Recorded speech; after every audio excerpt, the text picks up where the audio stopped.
बहुत समय पहले की बात है। एक गांव में बहुत बड़ा चोर था। जब उसका अंतिम समय पास आने लगा तो उसने अपने बेटे को बुलाकर नसीहत दी कि अगर तुझे चोरी करना है तो किसी महात्मा के सत्संग में, गुरुद्वारा, धर्मशाला या धर्मस्थल पर मत जाना, कभी भी इनसे दूर ही रहना।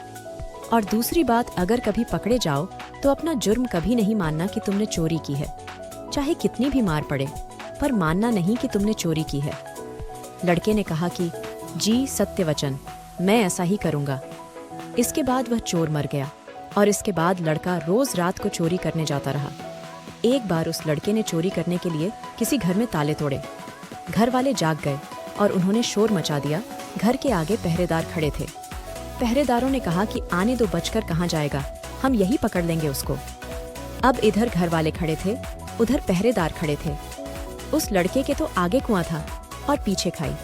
अब चोर जाए तो किधर जाए। खैर, किसी तरह वो बचने के लिए वहां से भागा तो रास्ते में उसे एक धर्मशाला दिखाई पड़ती है। उसे अपने पिता की सलाह याद आई कि धर्मशाला में नहीं जाना है, लेकिन अब वो करे तो क्या करे। आखिर उसने सोचा कि मौका देखना चाहिए और धर्मशाला में चला गया। लड़का अपने पिता का आज्ञाकारी बेटा था। उसने कानों में अपनी दोनों उंगली डाल ली कि सत्संग के वचन उसके कानों में ना पड़ जाएं। हमारे पिता ने मना कर रखा है कि सत्संग में नहीं जाना। तो उसने कानों में अपनी दोनों उंगली डाल ली कि मैं सत्संग ना सुन पाऊं। अब दोस्तों, हमारा जो मन होता है वो अड़ियल घोड़े की तरह होता है, इसे जिधर मोड़ो उधर ही जाने लगता है। कानों को बंद कर लेने पर भी चोर के कानों में यह वचन पड़ गए कि देवी देवताओं की परछाई नहीं होती। वहां पर सत्संग चल रहा था और इसने कान बंद कर रखे थे। फिर भी उसके कान में थोड़ी सी आवाज आई कि देवी देवताओं की परछाई नहीं होती। चोर के मन ने कहा कि देवी देवताओं की परछाई हो चाहे ना हो, इससे मुझे क्या। फिर मैंने यह सत्संग का वचन जानबूझकर तो सुने नहीं, अनजाने में सुन लिया। उसने अपने पिता को सफाई देते हुए मन ही मन कहा कि मैंने जानबूझकर नहीं सुना, ये ऐसे ही सुना गया मेरे कानों में। मैंने तो अपने कान बंद करके रखे हैं। अब इधर घर वाले और पहरेदार पीछे लगे हुए थे। उनको किसी ने बताया कि चोर धर्मशाला में है। धर्मशाला की जब जांच हुई तो वह चोर पकड़ा गया। उस चोर की पुलिस ने बहुत पिटाई की, लेकिन वह नहीं माना कि उसने चोरी की है। और उस समय उस राज्य में यह नियम था कि जब तक मुजरिम अपना अपराध न माने तो उसको सजा नहीं दी जा सकती थी। आखिर उस चोर को राजा के सामने पेश किया गया। वहां भी उसे खूब मार पड़ी, लेकिन चोर मानने को तैयार ही नहीं था कि उसने चोरी की है। उसने अपने पिता से वचन जो ले रखा था कि कितना भी मार पड़े, मानना नहीं कि हमने चोरी की है। राजा को पता था कि चोर जो होते हैं वो देवी की पूजा करते हैं, देवी की आराधना करते हैं। इसलिए पुलिस ने एक ठगनी का मतलब ठगने वाली स्त्री से है, उसको सहायता के लिए बुलाया। ठगनी को बुलाया गया, उसको सारी बात बताई गई तो उसने कहा कि मैं मना लूंगी उसको, इससे कहलवा लूंगी कि इसने ही चोरी की है। उस ठगनी ने देवी का एक भेष बनाया, 2 नकली बाहें लगाई, चारों हाथों में चारों मशालें जलाईं और नकली शेर की सवारी की।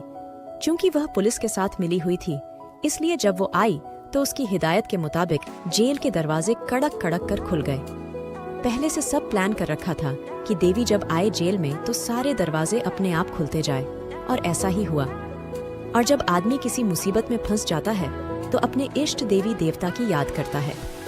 इसलिए चोर भी उस समय देवी की याद में बैठा हुआ था। अचानक से दरवाजा खुल गया और अंधेरे कमरे में एकदम रोशनी हो गई, और वह ठगनी जो देवी का रूप बनाया था, देवी के रूप में ही एक खास अंदाज में कहा, देखो भक्त, तूने मुझे याद किया और मैं आ गई। तूने अच्छा किया जो तूने चोरी नहीं बताई। तूने अगर चोरी की है तो मुझे सच सच बता दे, मुझसे ना छिपाना, मैं तुझे फौरन आजाद करा दूंगी यहाँ से। चोर देवी का भक्त था। अपने इष्ट को सामने खड़ा देखकर बहुत खुश हुआ। मन में सोचा कि मैं इनको सब सच सच बता दूं। अभी वह बताने के लिए तैयार ही हुआ था कि उसकी नजर देवी की परछाई पर पड़ गई। उसको फौरन सत्संग का वचन याद आ गया कि देवी की परछाई नहीं होती। उसने देखा कि इसकी तो परछाई है। वह समझ गया कि यह देवी नहीं, हमारे साथ छल हुआ है। यह सोचकर वह रुक गया और बोला कि माँ, मैंने चोरी नहीं की है। अगर मैंने चोरी की होती तो क्या आपको पता ना होता? आप तो सर्वव्यापी हैं, आप तो सब जानती हैं। अगर मैंने चोरी की होती तो आपको तो पता होता ही। मैंने कोई चोरी नहीं की है। अब ठगनी के कहने पर जेल के बाहर बैठे पहरेदार चोर और ठगनी की बातचीत नोट कर रहे थे। उनको और ठगनी को विश्वास हो गया कि यह चोर नहीं है। अगले ही दिन उन्होंने राजा से कह दिया कि यह चोर नहीं है, और फिर राजा ने उसको आजाद कर दिया।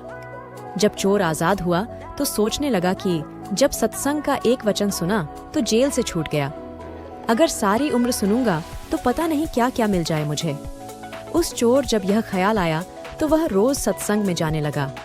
किसी पूर्ण महात्मा की शरण ले ली उसने और चोरी का पैसा हमेशा के लिए छोड़ दिया। और वह जो चोर था अब महात्मा बन गया। इसलिए कहते हैं कि सत्संग के बराबर न गंगा है, न यमुना है, और न ही कोई अन्य तीर्थ है। कलयुग में सत्संग ही सबसे बड़ा तीर्थ है। इसलिए आप सत्संग में हमेशा जाएं और जाते रहें। पता नहीं सत्संग की कौन सी बात आपको भी फायदा दिला जाए। अगर आपको हमारी कहानी अच्छी लगी तो चैनल को सब्सक्राइब करके और वीडियो को लाइक करके आपका स्नेह प्यार जरूर बताएं। मिलते हैं अगली वीडियो में, तब तक के लिए राधे राधे।